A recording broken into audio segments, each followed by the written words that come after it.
Welcome to Standard Chartered Money Insights, a podcast series by Standard Chartered Bank that brings you market views and insights on the go. Hello and welcome to the final instalment of our mini-series around our H2 outlook. Yesterday, Manpreet and I zoomed in to discuss opportunities in currency markets. Today, I want to zoom out again and talk about how an income investor might approach the current investment climate. To do this, I've asked Hannah Chu, a member of the CIO Office's asset allocation team, to join me. In line with most areas of the investment space this year, multi-asset income investments have generally lost value so far, although they have held up well or better than a balanced pro-growth allocation. So Hannah will outline why this has been the case, why we expect it to continue, and which areas in particular we think will outperform. Before we get started, I just want to highlight that we are having 2 live webinars on Monday, July 4th.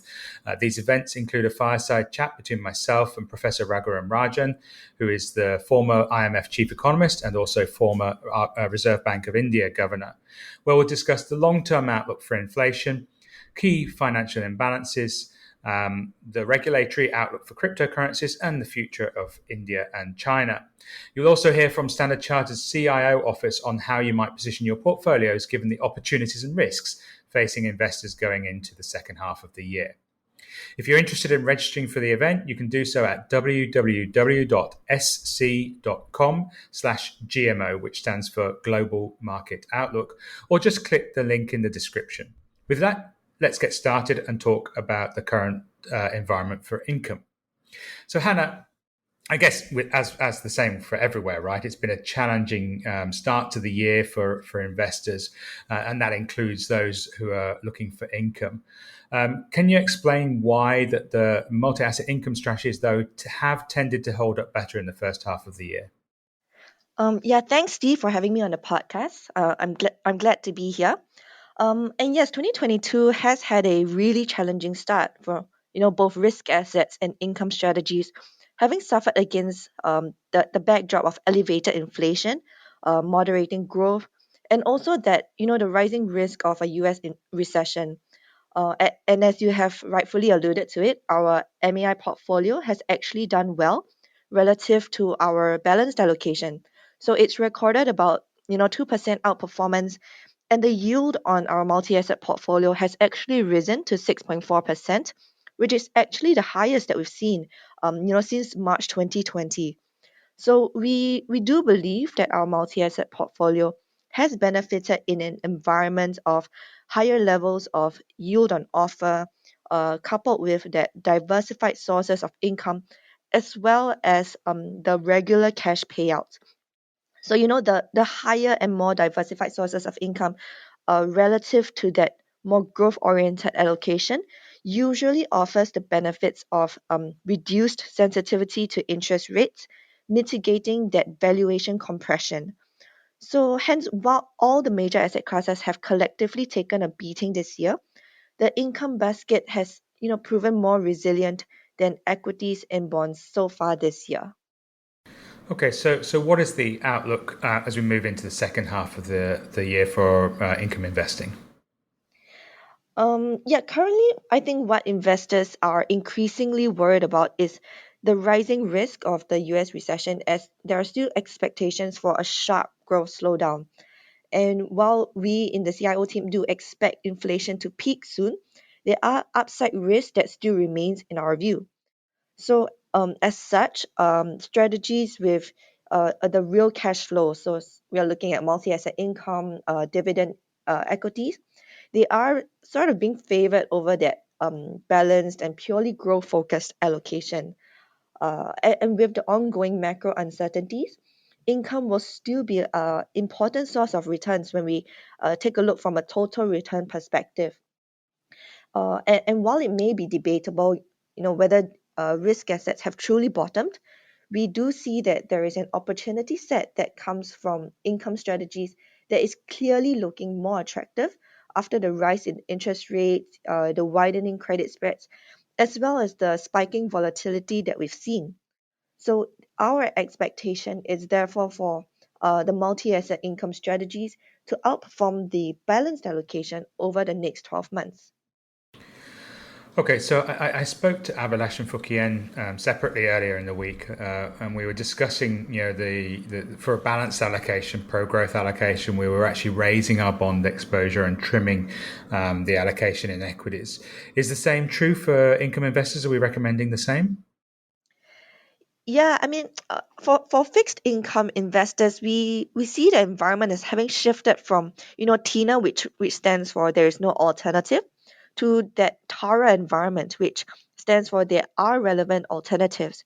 So given the surge in the U.S. 10-year government bond yields and the much higher credit spreads that we've seen across most bond asset classes year to date, we are much more comfortable raising the weights of fixed income within our multi-asset income allocation to that neutral level.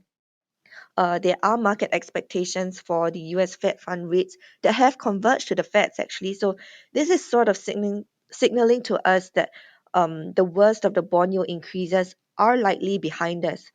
And that said, while we've added to fixed income and trimmed back on dividend equities, actually, we still have that sort of overweight in dividend equities in our multi-asset allocation. So the high dividend yielding equities still look attractive in the long run, with dividend yields still at a premium inflation adjusted compared to the bond yields. And additionally, what our analysis has shown, is that historically, when we look at high dividend equities, they have managed to outperform the traditional equities during periods of high inflation, which we've defined as the US CPI having exceeded 3%. So we see global dividend equities as offering sort of that middle ground for investors who might be worried about further valuation compressions due to the higher interest rates, but yet remain confident on the corporate earnings growth outlook. Yeah, and I guess that inflation outlook has been reinforced this week from comments coming out from Portugal, from different central bank governors talking about long-term inflation. So the dividend component will definitely help over the longer term, help protect against that inflation. In terms of bonds, do you have any preferences that you would like to highlight today? Yeah, so we do continue to prefer, the Asia dollar bonds within fixed income, given the high yields on offer and the wider credit premium relative to the US government bonds. We also see it as them having benefited from, China's continued policy easing. So it provides sort of a more supportive macro backdrop relative to the US and Europe, both of which are seeing more tightening, the slowing growth in order to curb inflationary pressures. We also do continue to prefer the floating rate notes given the upside risk to inflation. So these floating notes, they do offer a decent level of yield with much lower interest rate risk. So like what we've seen year to date, the floating rate notes have historically been resilient in a rising rate environment.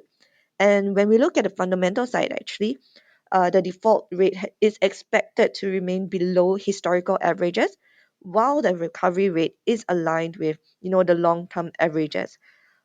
We have, however, closed our preference for subordinated bonds as we find that, the value they offered relative to more senior bonds have narrowed significantly, although we do still find that their absolute level of yields are pretty attractive.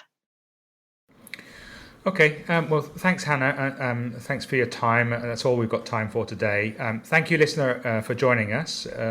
That is it for the mini-series on the H2 Outlook. I hope you found the series useful, and if you did, please feel free to like, rate, or follow the podcast going forward. Manpreet will be back on Monday with his daily Cut to the Chase podcast.